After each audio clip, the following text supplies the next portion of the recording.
ہم سب اپنے اپنی جگہ پر اپنے اپنے شعبے پر غور کریں. کیا ہم غافل ہیں؟ کیا میں اگر ماں باپ ہوں تو میں غافل ہوں؟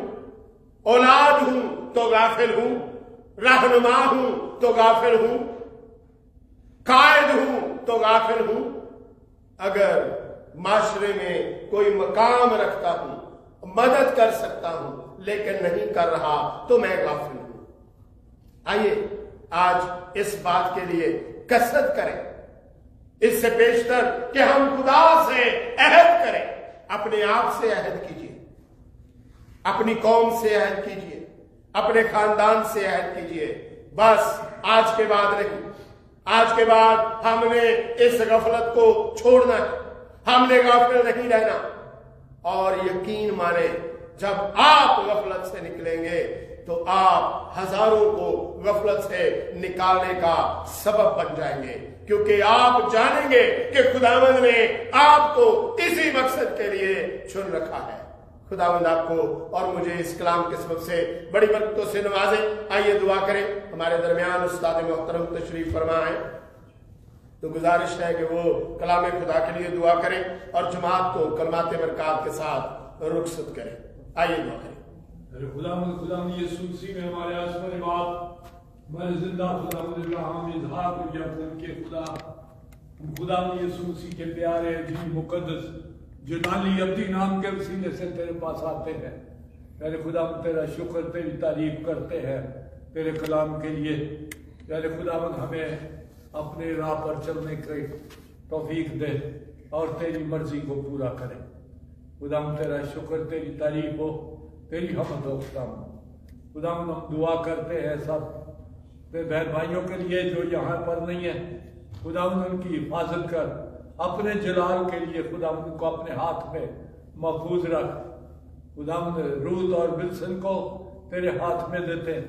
تیرے خداوند ان کو شفا دے اور طاقت دے، تندرستی دے. خداوند تیرا نام جلال پائے. سالمن کو خداوند اپنے ہاتھ میں محفوظ رکھ، تیرا نام جلال پائے. اور میرے خداوند تیرا شکر ہو، تیری تعریف، تیری حمد ہو. خداوند یسوع مسیح کے پیارے عجیب مقدس جلالی نام کے وسیلے سے مانگتے ہیں. اب ہمارے خداوند یسوع مسیح کا فضل، خدا باپ کی محبت، پاک روح کی شراکت اب سے لے کر ہمیشہ تک ہم سب کے ساتھ ہوتی رہے. آمین.